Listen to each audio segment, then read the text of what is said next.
7,000 से ज्यादा इंस्टीट्यूट्स में इंटर्नशिप सेल स्थापित किए हैं।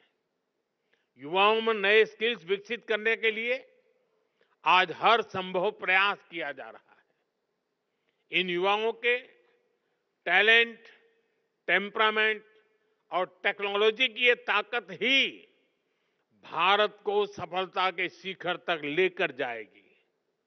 साथियों, हमने विकसित भारत के लक्ष्य के लिए अगले 25 वर्षों की समय सीमा तय की है।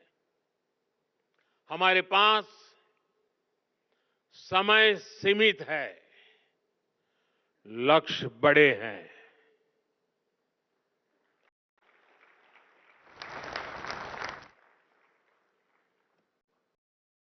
ये मैं वर्तमान स्थिति के लिए नहीं कह रहा हूं।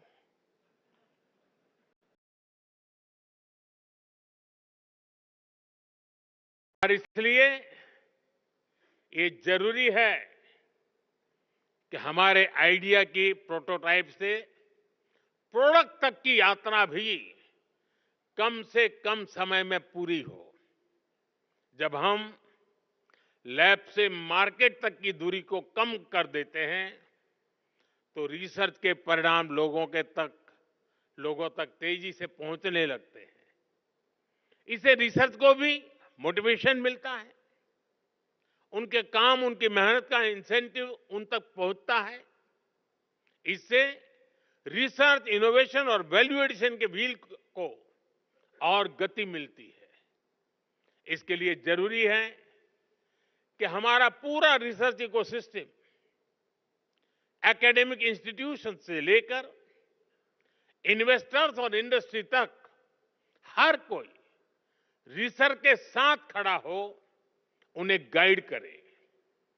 इंडस्ट्री लीडर्स इस दिशा में एक कदम और आगे ला सकते हैं और वो हमारे युवाओं का मार्गदर्शन कर सकते हैं, फंड की व्यवस्था कर सकते हैं और साथ मिलकर नए सॉल्यूशन डेवलप कर सकते हैं।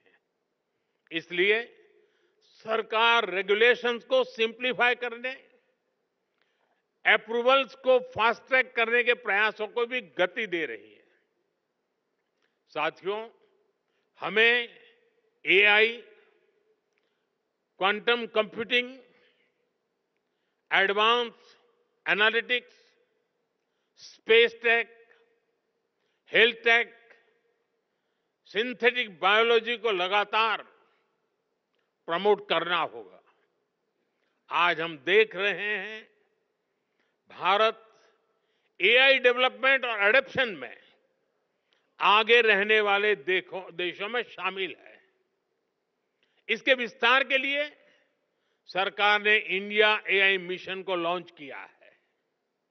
इससे world class infrastructure, high quality data sets और रिसर्च फैसिलिटी तैयार किए जाएंगे। भारत में एआई सेंटर्स ही एक्सेलेंस की संख्या भी बढ़ाई जा रही है। देश के जाने माने संस्थानों, उद्योगों और स्टार्टअप के द्वारा इन सेंटर्स ऑफ एक्सेलेंस को गति मिल रही है। हम मेक एआई इन इंडिया, इसके विजन पर काम कर रहे हैं और हमारा उद्देश्य है make AI work for India. इस बार के बजट में हमने आईआईटी में सीटों की संख्या और कैपेसिटी बढ़ाने का निर्णय लिया है। देश में मेडिटेक यानी मेडिकल प्लस टेक्नोलॉजी के कई कोर्सेज आईआईटी और एम्स के सहयोग से शुरू किए गए हैं। हमें इस जर्नी को समय से पूरा करना है। हमें हर फ्यूचर टेक्नोलॉजी में भारत को बेस्ट इन वर्ल्ड की लिस्ट में शामिल करना है। युग्म के जरिए हम इन प्रयासों को नई ऊर्जा दे सकते हैं। शिक्षा मंत्रालय और वाधवानी फाउंडेशन की साझा पहल से हम देश का इनोवेशन लैंडस्केप बदल सकते हैं। आज के इस आयोजन से इसमें बहुत ज्यादा मदद मिलेगी।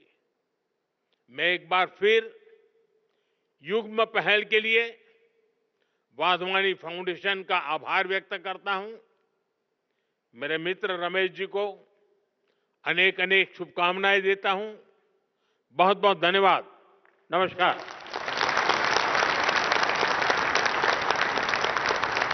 आपके प्रेरणादायक शब्दों के लिए आपका कोटि कोटि आभार माननीय प्रधानमंत्री जी। आपका प्रेरणादायी संदेश हम सबको दिशा दिखाता है। देश की नवाचार नीति को दृढ़ विश्वास के साथ दिशा देने हेतु आपका हार्दिक धन्यवाद। आपका ओजस्वी संदेश हम सभी के लिए प्रेरणा का स्रोत है। आज भारत विश्व पटल पर एक ग्लोबल इनोवेशन हब बनने के लक्ष्य को साधने की दिशा में कदम बढ़ा रहा है, ताकि हम केवल घरेलू जरूरतों को ही पूरा ना करें, बल्कि विश्व को भी नए समाधान दे सकें।